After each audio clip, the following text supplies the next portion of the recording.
All right. Now, are there any comments or questions from not last week, 2 weeks ago? Because last week, I don't know what happened with that last week. Just the computer decided, nope, I'm not going to work anymore, and it didn't. It took 2 or 3 Geek Squad guys over an hour to try to figure it out and make it work again. So, but they did, and we're good to go. So anyway, here's our obligatory map, one of our obligatory maps of the Assyrian Empire, so that you can kind of see, how large of an empire that actually was, and how tiny just that little strip of Israel is right down there. And here's our timeline. That'll give you a headache trying to figure it out. But we're right here at the end of, last week we talked about the Assyrian captivity, and then we're in Hezekiah right now, the last part of his reign. And then next week we will look at Manasseh and his terrible reign. All right, so King Hezekiah is kind of a summary. He reigned from 715 to 687 BCE. The northern kingdom fell about 7 years after his. He had 7 years into his kingdom and into his reign, and the prophets at the time were Micah and Isaiah. In fact, this lesson this week that has quite a bit of things that mention Isaiah, and of course, if you get into the book of Isaiah, you'll read what he was talking about here with King Hezekiah. And so Hezekiah was a godly king. He really completely changed the worship, the tenor of worship in Judah, and then by extension a little bit into Israel also, because of his many religious reforms. He was very, very active in cutting down the Asherah poles and the high places where they would go in and burn incense and offerings and so forth to the pagan gods that were so much a part of the Canaanite land. And so tonight we're going to be talking about him being attacked by Assyria, King Sennacherib of Assyria, and how that he ends up praying to the Lord, and he is delivered. So in chapter 31, now that is it's pretty much a story of him reorganizing the priests and the Levites. Now he did this into the divisions, and he organized them all, put them all back into the divisions that David had specified. And evidently Hezekiah's predecessors had not observed those divisions. You remember that David had set the priests and Levites up into enough groups that they participated in the worship in Jerusalem on a bi-weekly basis. They would go for 2 weeks, and then they would go back go back home and perform certain duties, priestly duties in their hometowns. And so evidently that had just fallen completely apart in the time frame that we're talking, the 500 or 600 years between David and now in Hezekiah's reign. And so he also reinstituted the tithing that was part of the Mosaic law. Remember that there was a requirement to tithe, and that so much of the Mosaic law had actually just been disregarded. They decided, well, we're just not going to do this, or there so much of it they had just disobeyed and just didn't do. And but now, with a godly king, the people responded obediently, and there was actually an abundance of money for temple maintenance and for the servants, the priests and Levites. And the principle these reforms illustrate, though, is that when God's people will obey His word, they prosper in some form or another. And we see both Israel and Hezekiah, they prospered while they were putting God first. And God always desires people's welfare. He wants us to do well. And so Hezekiah prospered, and because he sought God with all of his heart, then, just like David had done, then he did. He did all of these things, and it said everything that he did, it prospered. And so we go ahead and we see that now the Siege of Sennacherib. That's mostly what we're going to be talking about tonight.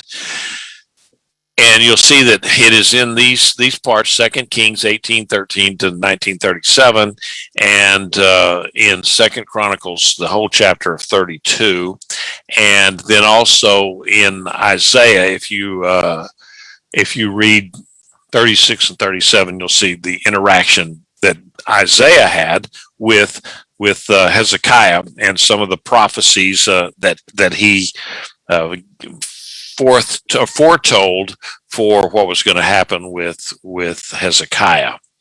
All right. Any comments or questions so far? All right. Now here's a map that I really couldn't find one that wasn't so pixelated. It was a mess, but here's the invasion of the army by the Assyrian army into Judah, and that's under Sennacherib, and that was in 701 BC. Now, you'll note that it was 722 BC, so that was like 21 years prior to that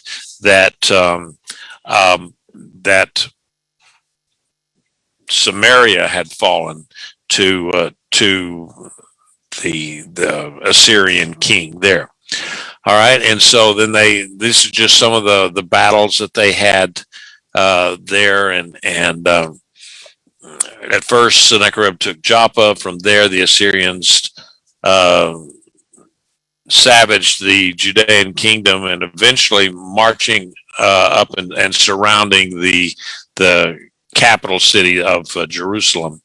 And there was also, during this time, there was an Egyptian and Ethiopian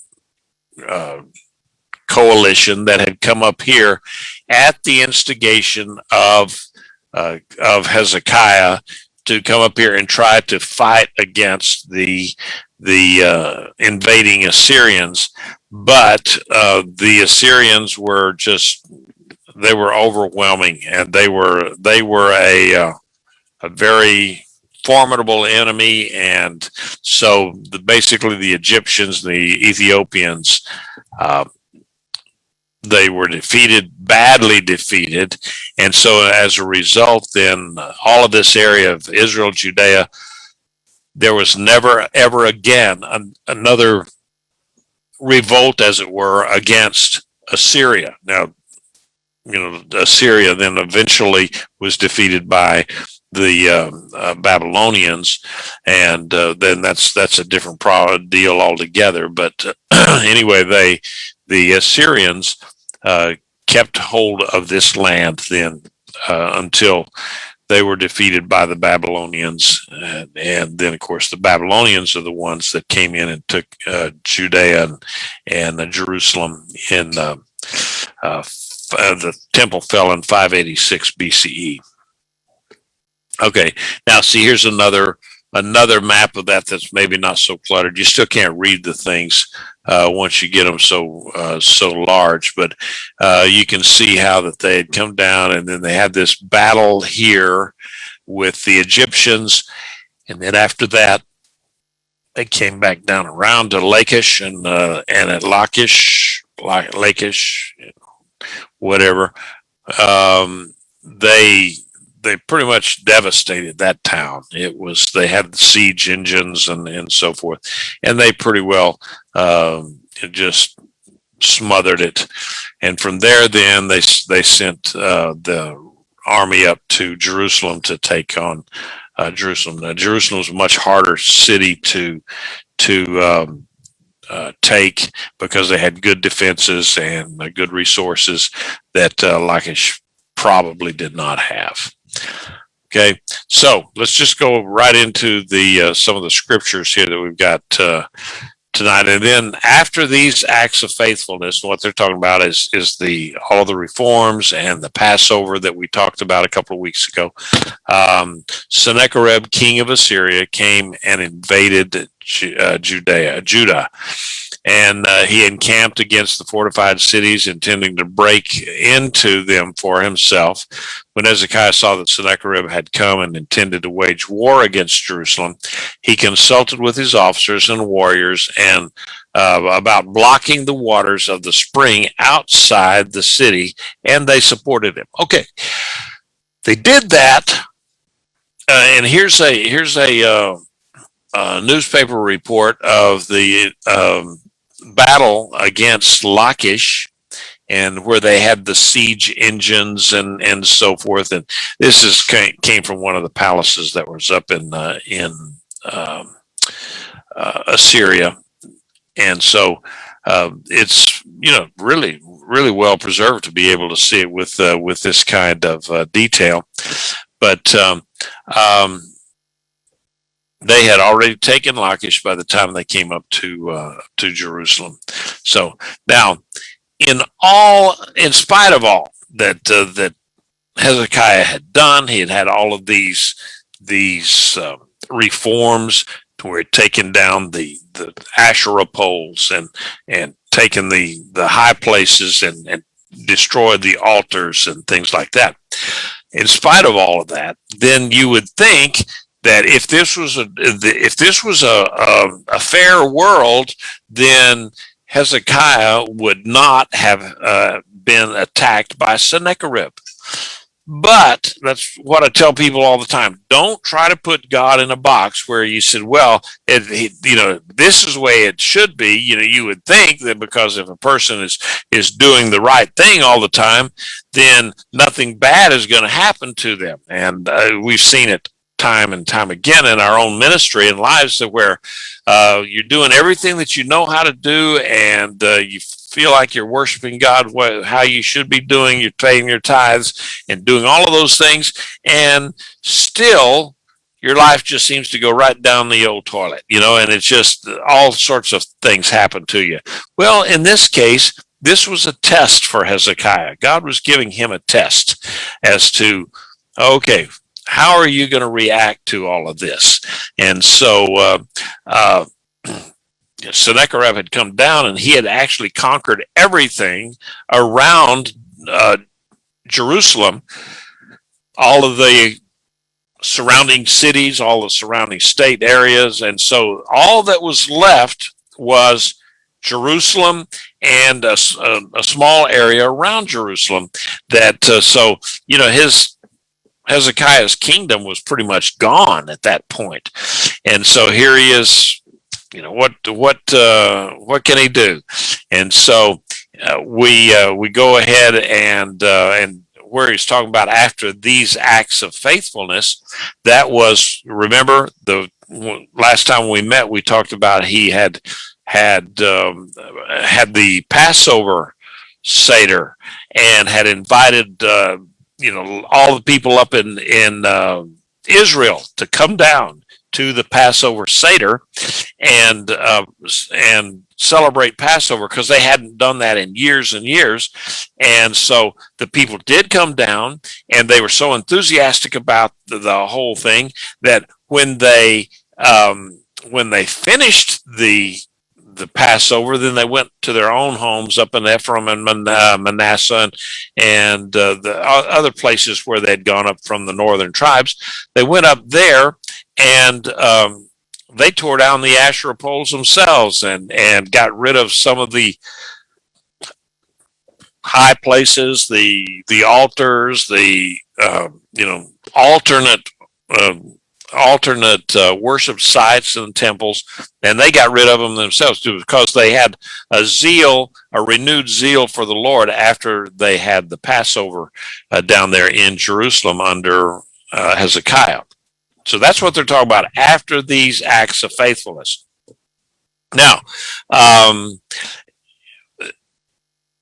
Hezekiah was a pretty smart guy. And he could see that Sennacherib, he had already been messing with Israel. He had conquered them. He had to think that, okay, we're next. So he'd gotten with his officers and the warriors, and they talked about blocking off the springs of water outside the city. So one of the things that happens, they supported him in that, because what happened is the people have been gathered up inside Jerusalem now. They're waiting for a siege. And so if they block out all of the water sources that are around Jerusalem, then the army, the invading army, is not going to be as comfortable, because they're not going to have as much water as they need to just to drink. The area around Jerusalem can be quite brutal. And so if they don't have water, then and Jerusalem did, then it just gives them a little bit, the Jewish fear, the Judean people in Jerusalem were under a little bit less of a disadvantage, because they had water, and the army outside that was besieging them didn't have adequate water. So that was a smart move on Hezekiah's part. Let's block up the springs. And at that point, he said many people assembled and blocked off all the springs in the raging wadi in the land, saying, why should the kings of Assyria come and find plenty of water? Then he took it courage and rebuilt the entire wall that had been broken down. He raised up towers, so that they could shoot their bows and arrows and stuff. Added another outer wall and fortified the Milo, which is that area it's an area in the city of David, or Jerusalem, but the core part of Jerusalem, which was the city of David. So and so everybody, they supported him, and so they took courage and rebuilt the wall, and they raised the towers, and they had plenty weapons and shields. So he was very forward thinking. He had tried to figure this out. And so also during this time, he began digging a waterway from one part of the city to the other, so that they would always have water flowing in the city, under the city, to where they would have enough water to survive. And he effectively denied water to the Assyrians outside. He blocked up all those springs and wells and so forth. So they had no water supply of their own. They had to truck it in from someplace else. So now, when you go to Israel, every once in a while, you can really find beautiful women. Now, I found a beautiful woman down there in the pits of Jerusalem in this tunnel. This is Hezekiah's tunnel here. And she's not even in here to hear me go on about this. So I guess it's just a wasted effort. But now this was Pat and I were in there, and we went in this tunnel, and I can tell you that she told me to tell you this, that you can't see it, but her feet are purple. Now, it wasn't because we had been stomping grapes, all right? But it was, that water was cold. It was spring water coming right up out of the ground. And so it was about 50, 55 degrees or something. So it was really, really cold. And when you went through that, that thing is 500 and some meters long. And so, what's almost 2 football fields long, and so and it's twisty and windy and so forth. But it was really a fascinating feat of engineering for that time, because they started here. Let me show you. They started at this end over here on the right, and they ended up actually right about here was where they met up with the other team that had started down here. Now we're talking about 600 years, 700 years before the time of Yeshua. Okay, so we're talking 2,700 years before our present time, and these guys are tunneling from one side of Jerusalem to the other side underneath. And guess what?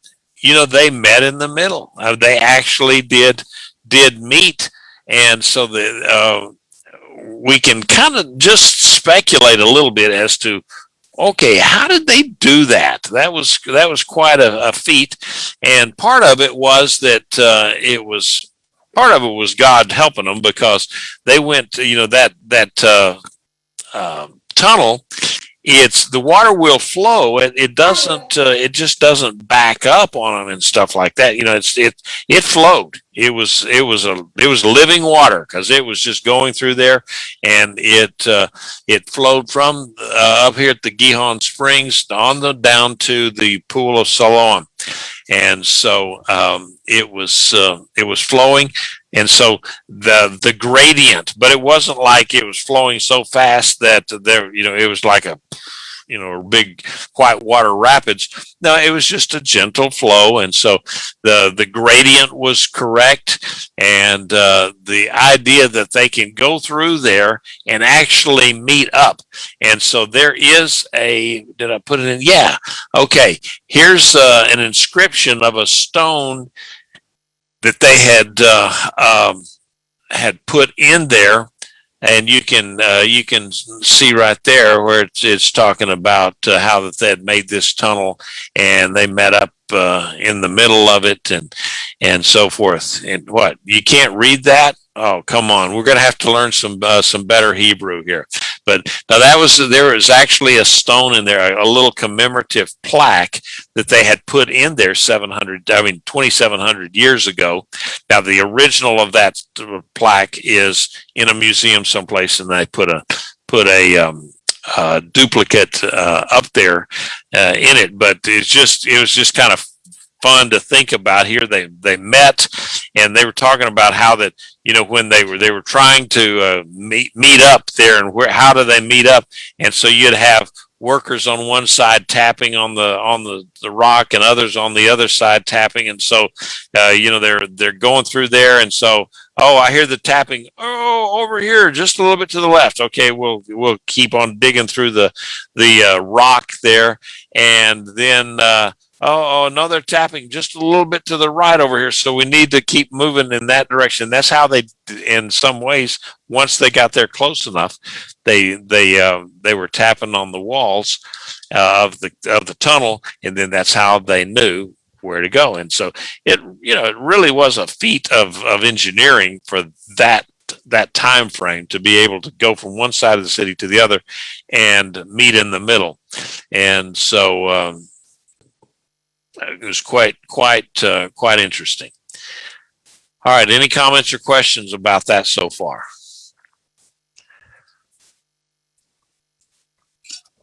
All right, so anyway, we're going ahead. So it also appointed military officers over the people, and assembled them before him in the square at the city gate, and encouraged them, saying, Chazak, be courageous. Do not be afraid or dismayed by the king of Assyria and the whole horde that is with him, for we have more with us than he has with him. And with him is an arm of flesh, but with us is Adonai Eloheinu to help us and to fight our battles. So the people were encouraged by the words of Hezekiah of Judah. So this guy, even though he made prudent plans, preparations for battle, for the siege, he knew it was coming, so they started preparing, making sure they had adequate water supplies, how they had adequate food. And remember, during this siege time, that they didn't go hungry. You know, they weren't like Samaria where they were eating. There were no rats left in the city because they ate them all, and then they had resorted to eating their own children. No, that it was nothing like that here. In fact, they were, you know, it was a siege, so that they weren't comfortable, but there was it was not the devastation that they saw up in Samaria. And so, see, he did some smart things. Now he appointed military officers over the people. So basically what he did was he militarized the people, or maybe we could say he deputized them, or he drafted them, or he just rounded them up and said, this is what you're going to do, and this is your leader here. And so however he did it, he put military officers in charge of them. And not only did they just tell them to do the work here, we're going to be doing this work and get after it. The military officers were also encouraging the people, lifting them up. That's how you get things done. A lot of times is you get, what's the old adage that you catch more flies with honey than with vinegar. And so it's I think Alan can tell you this too, that you would always in the service, it's a whole lot easier to work for somebody and do what it is that they want when they are polite and courteous and just kind of give you a break. Not so much of a break, but I mean, they're just they don't treat you like you're a slave or something like that. If you're nice with somebody for just regular routine work that has to be done, then they are much more likely to want to do that. So here, the military officers, they're encouraging Israel, not just trying to beat them into submission, but actually encouraging them in the Lord and saying, He's going to be fighting for us. Don't you worry. God is going to be fighting for us, and He'll take care of us. So. Fortunately, Hezekiah recognized that, and he was a pretty smart guy. So the next 10 verses or so, I'm not going to read all of it, but not on here anyway. This is where Sennacherib blasphemes, or he just talks bad. He's smack talking against God, and so. Just a little bit of the language is after this, when King Sennacherib of Assyria, while he and all of his forces with him were besieging Lachish, sent his servants to Jerusalem to Hezekiah, king of Judah, to all Judah who are in Jerusalem, saying, "Thus says King Sennacherib of Assyria."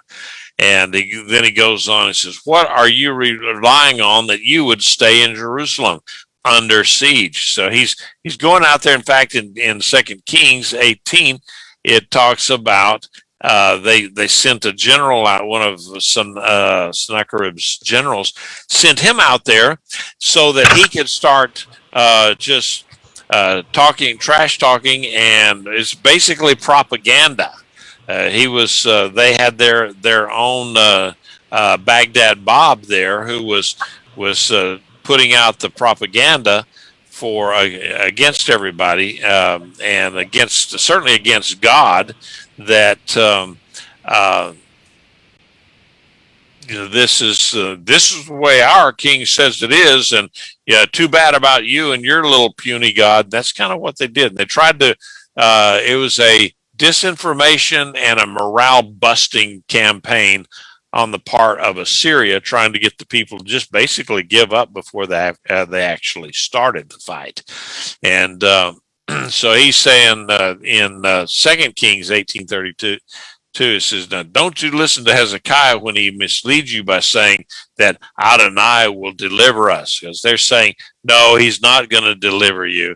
And, down in verse 35, he said, so will Adonai deliver you from all of this, deliver Jerusalem from my hand? No, that's he kept this plan up to demoralize the people. That was the basis of why they were doing what they were doing, trying to demoralize the folks that were in the city there of Jerusalem. And so it's going on. What are you relying on that you would stay in Jerusalem under siege? Is not Hezekiah misleading you to let you die by famine and thirst, saying, Adonai Eloheinu will deliver us from the hand of the king of Assyria? Has not the same Hezekiah removed his high places and altars and commanded Judah and Jerusalem, saying, you shall worship before one altar, and upon it you shall burn incense? What they're saying is that, hey, isn't this the same Hezekiah that's been doing all of these wonderful reforms and everything like that?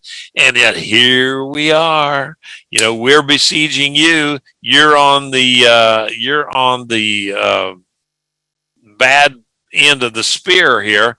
And that's because our God's bigger than your God. And they went ahead in verse 13, says, this is the way that the language is. Do not you know? In other words, don't you know what I and my fathers have done to all the peoples of these lands? Were the gods of the nations of the lands ever able to deliver their land out of my hand? So basically they said, look what we've gone through, all of these lands, and none of their gods could touch us. And so you think you're going to be any different? Who among all the gods of these nations, which my fathers utterly destroyed, could deliver his people from my hand? How then is your God able to deliver you from my hand? So now do not let Hezekiah deceive you or mislead you like this. Do not believe him, for no God of any nation or any kingdom has been able to deliver his people from my hand and from the hand of my fathers. How much less will your God deliver you from my hand? So they're really putting the bad spin on all of this against God. Sennacherib also wrote letters reviling Adonai. It wasn't enough just to talk about it. He had to put it down and commit it to writing.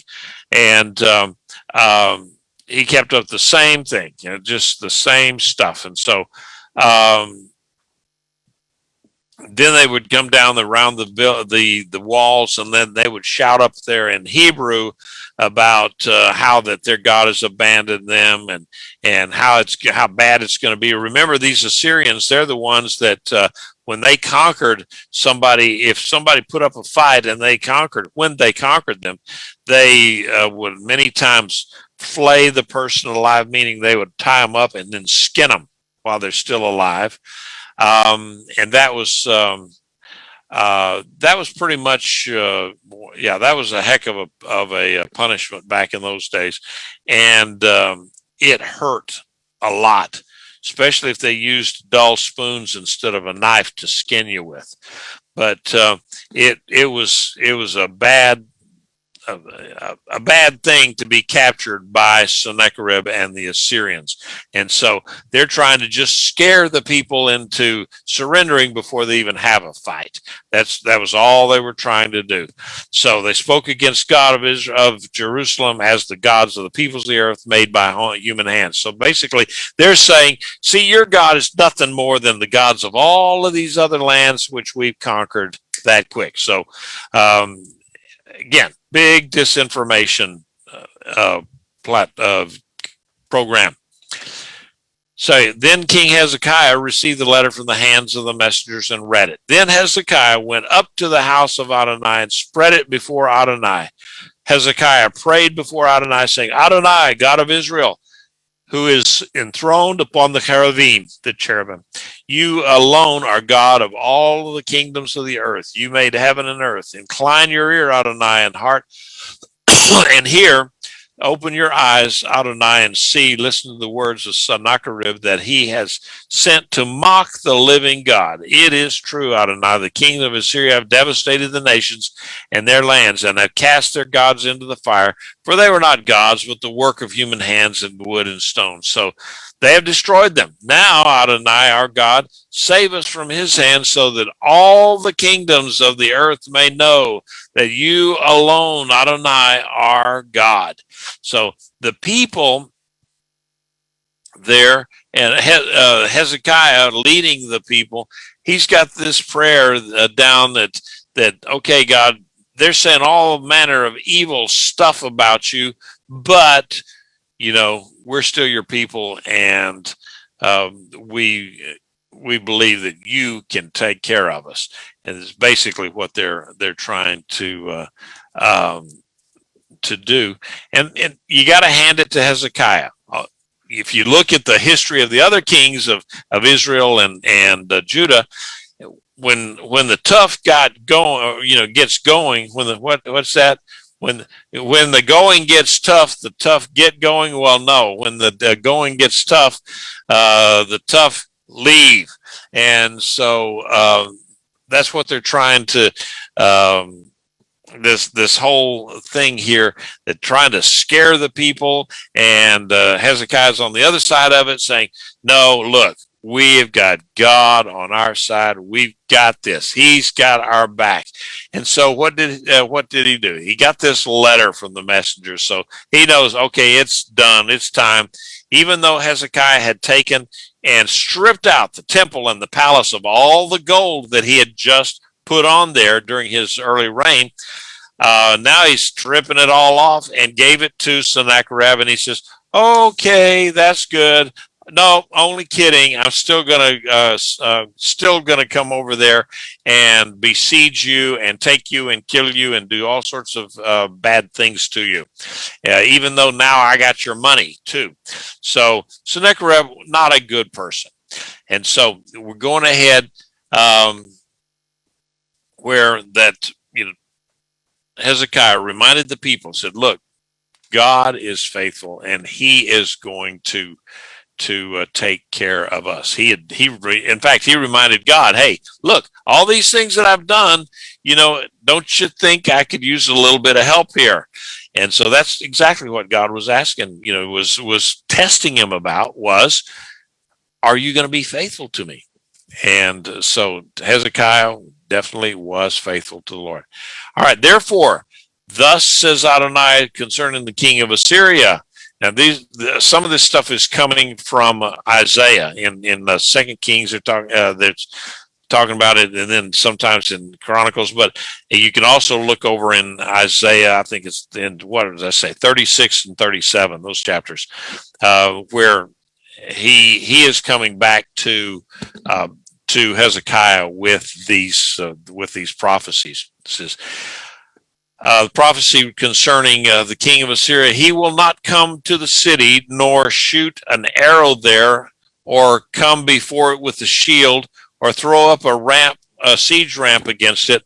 By the way that he came, the same he will return, and he will not come into this city. It is a declaration of Adonai. For I will defend this city to save it for my own safety and for my servant David's sake.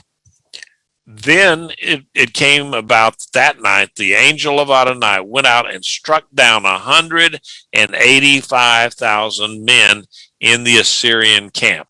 Now, that's just amazing to me. When the men arose early in the morning, and behold, they were all dead corpses. They woke up that morning and they found out, we're already dead. and 185,000 of us are dead. And so King Sennacherib of Assyria withdrew. He went away and returned home, and I think he probably left all of his gold and silver that he had extorted out of Israel and out of Judah, and he just went home. And so that's a lot of people.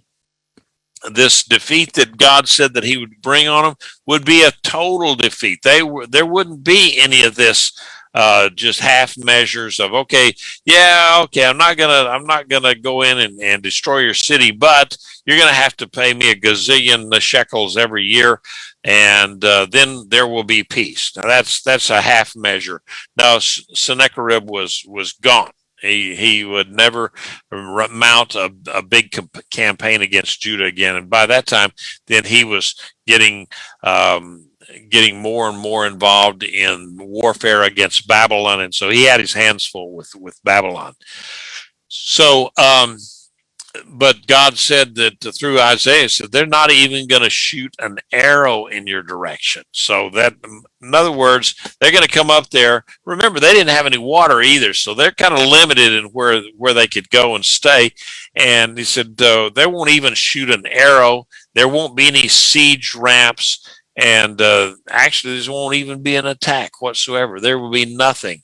And so after this prophecy and after the king of Assyria, puffs up his chest, he says, "Yeah, this is what I'm going to do." Well, he lost 185,000 troops in one night. Now, I mean, you can just imagine what that would have been like for these people to be ready for battle, and then all of a sudden a major portion of your army is just poof, they're gone. They're just they're dead in a doornail. So going ahead now, here is what we call a siege engine. I don't know if any of you were maybe aware of what a siege engine was, but basically the siege engine of the Assyrians at that time was just a big battering ram. That's about all you can say. I mean, that looks like an artist's brush where they've taken and stripped out all the bristles up here, and just you got that little metal part, they were that's kind of what they used. Now over here they had a different kind of a thing where they could go in with a sharper point, and then here's another version of that where they basically had a tower that was protected. It was a kind of like a moving duck blind, only it was something that men used to get up close to the battle without getting shot themselves. So those are the two pictures. Almost all of the other pictures that you find of ancient siege engines include these catapults and things where they'd put the rock in, then winch it back, and then they'd have a series of bands on it that they would fling that rock over, and it would hit right where all of the soldiers are, and they would fall like bowling pins. I mean, that's just the way you see it in the movies all the time. All right. Any comments or questions so far?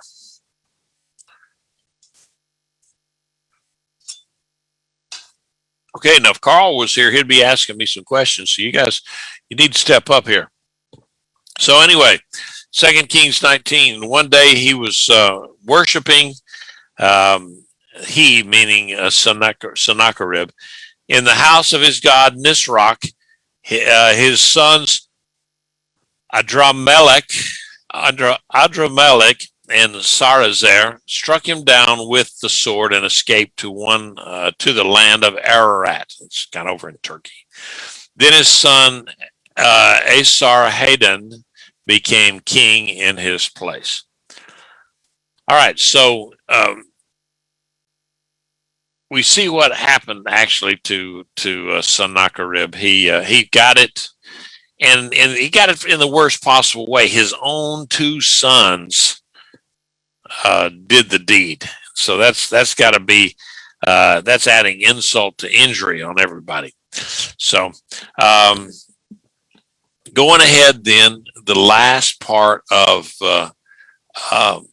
Hezekiah. Are there any comments or questions so far here before we knock this down? All right. In those days, Hezekiah became deathly ill, but he prayed to Adonai, who responded to him and gave him a sign. But Hezekiah did not respond according to the favor done to him. His heart became haughty, so wrath came on him and upon Judah and Jerusalem.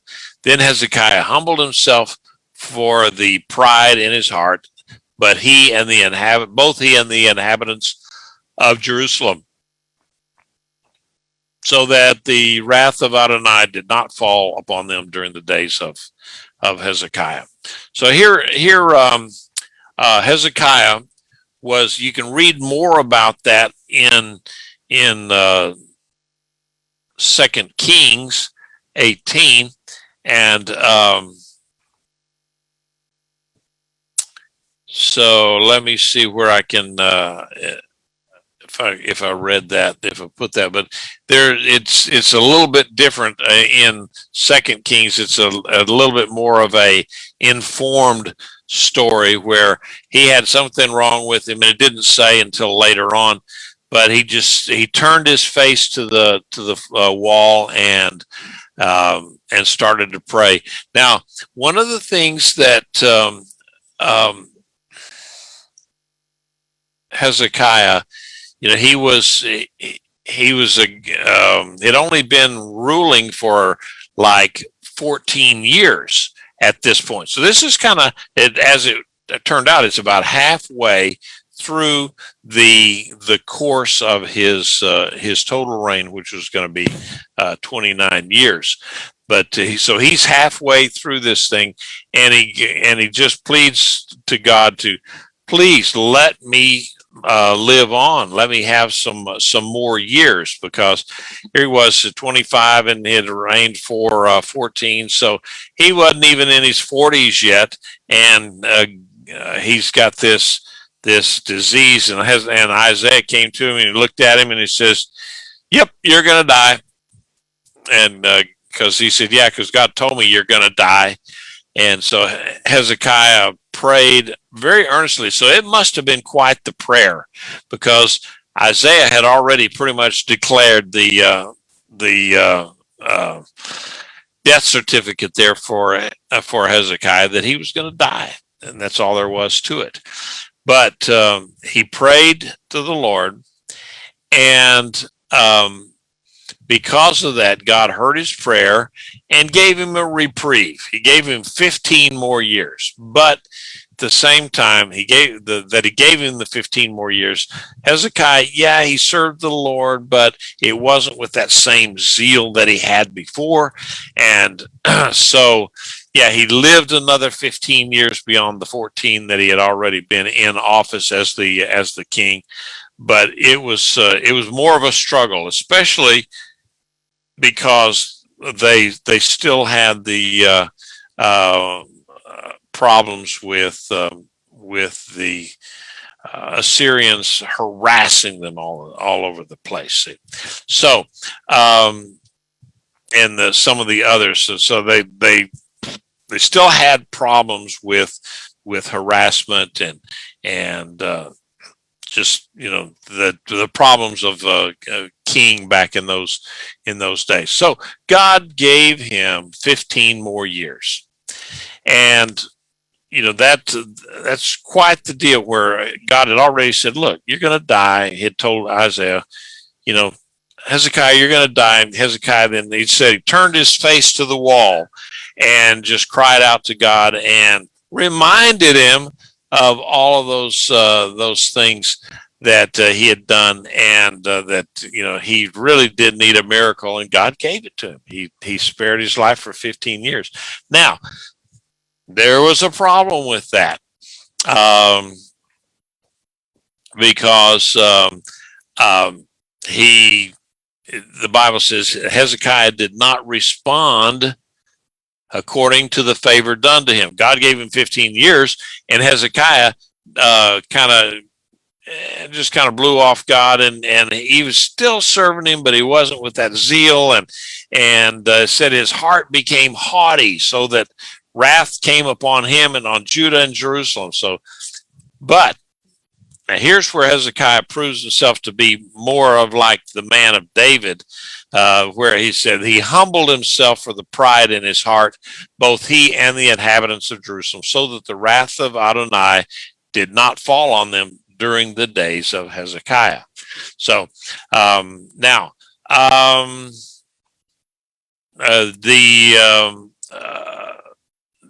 just going ahead in verse 27. Now Hezekiah had very abundant riches and honor, and even made treasuries for silver, gold, precious stones, spices, and shields, and for all kinds of valuables, and the storehouses for the grain and wine and oil, and stalls for all kinds of cattle, and sheepfolds for the flocks. Moreover, he built towns, acquired flocks and herds in abundance, for God had given him very many possessions. And it was also Hezekiah, that we've already talked about, who stopped the upper springs at the waters of Gihon and channeled them downward to the west side of the city of David. And so that the Bible here, paints it pretty well. It says Hezekiah succeeded in everything that he did. So, but he became like a lot of people that are so successful. They get a little bit proud. They get a little bit haughty. They comfortable. They're arrogant is another word. And so what we find is in Second Chronicles chapter 32, that when the ambassadors of the princes of Babylon were sent to him to inquire about the wonder that had happened in the land, God left him alone to test him. So God's watching all this kind of stuff. He just tested Hezekiah to know all that was in his heart. But now the rest of the acts of Hezekiah and his good deeds, behold, they are written in the vision of the prophet Isaiah, son of Amoz, in the book of the kings of Judah and Israel. So Hezekiah slept with his fathers, and they buried him in the upper section of the tombs of the sons of David. All Judah and the inhabitants of Jerusalem honored him at his death. His son Manasseh took his place. So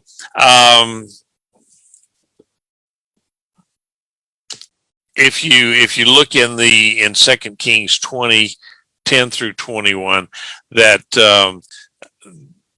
they have a little bit more details as to his sickness and so forth. And at one point, when he cried out to the Lord, he asked Isaiah, "Am I going to live?" And he said, "Yeah, you're going to live for another 14, 15 years. But here, take this rice cake." He says, "Make him a fig cake. Make him a fig cake, and put that on the boil." So evidently, what it was that he had was some kind of an abscess that was killing him. And if you don't think that an abscess like that, just something like that can kill you, you've never had what is it? Cubic? No, the ulcer. A bed sore. Yeah. A decubitus ulcer is what I'm trying to think of. Bed sore. If you've never had one of those, my brother had open heart surgery quite a few years ago, and the open heart surgery went swimmingly well, and he almost died from a bed sore. And so who knows if this was something that Hezekiah had, but you can certainly die from that. So we find then in 2 Kings chapter 20 that the Berodach Baladan, son of King Baladan of Babylon, sent a letter and a present to Hezekiah, for he had heard what Hezekiah had been sick. So he sent his son and all this stuff over with a get well card.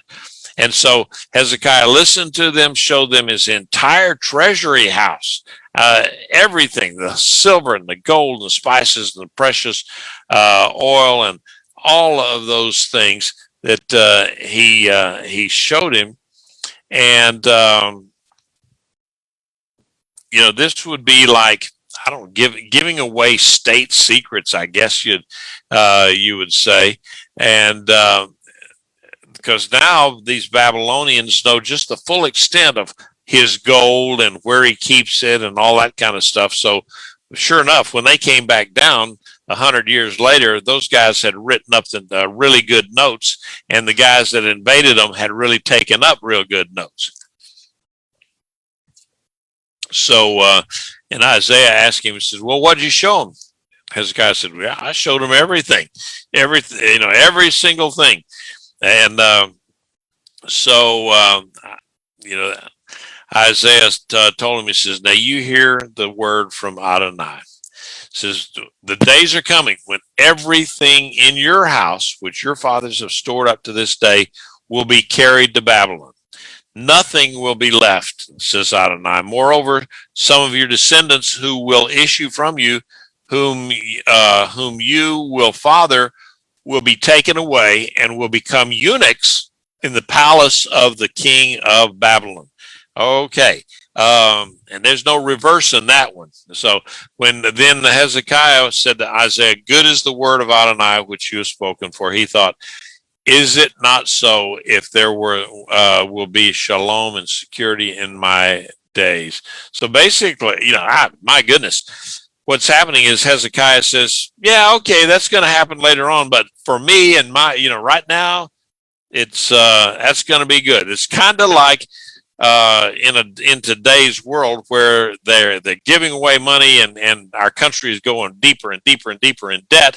And it's like, okay, yeah, just as long as we can do that, then somebody else's grandkids or great grandkids are going to have to suffer the consequence of a collapsed economy and government.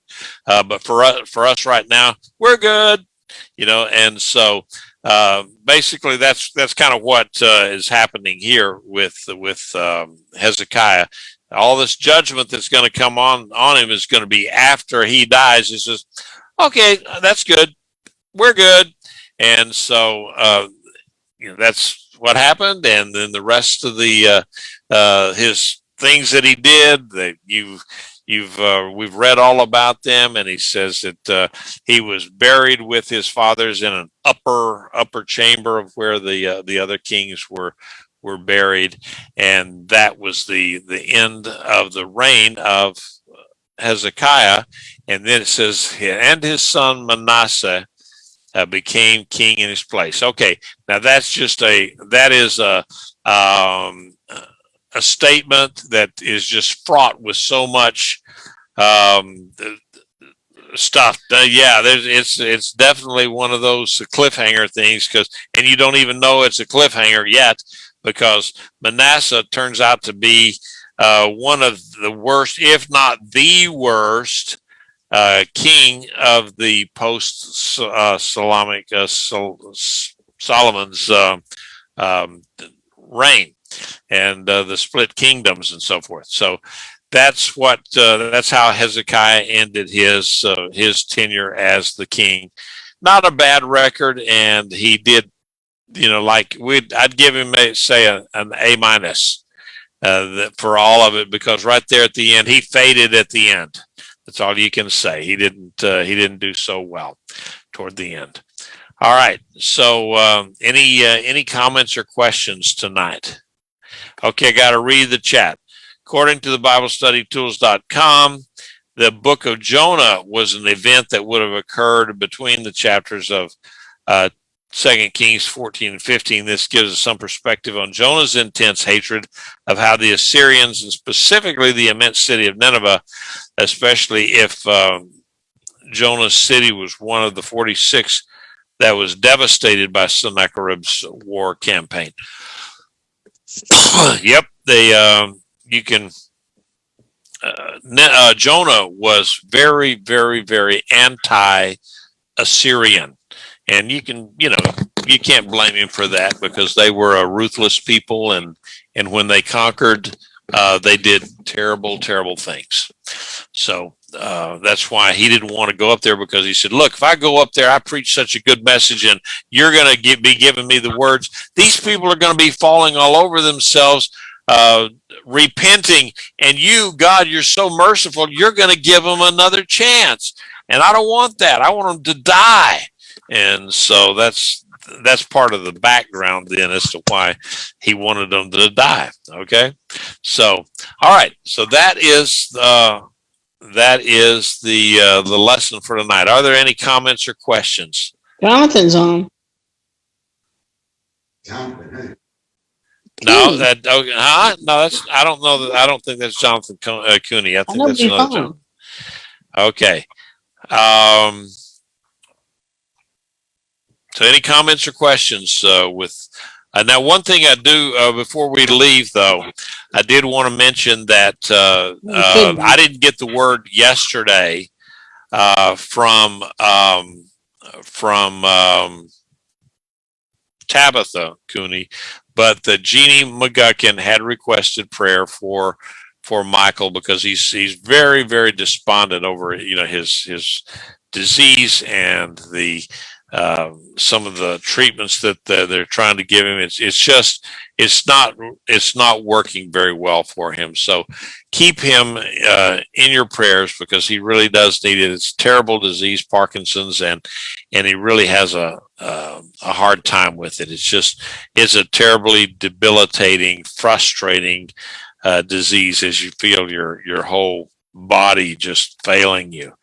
And so keep Michael McGuckin in your prayers as we go forward, and so that I would love to be able to stand up there one day in front of Tree of Life and have him walk up there and tell you how that God had saved him from that disease and how he was healed. So keep him in prayer, if you would, please. All right. Any comments or questions?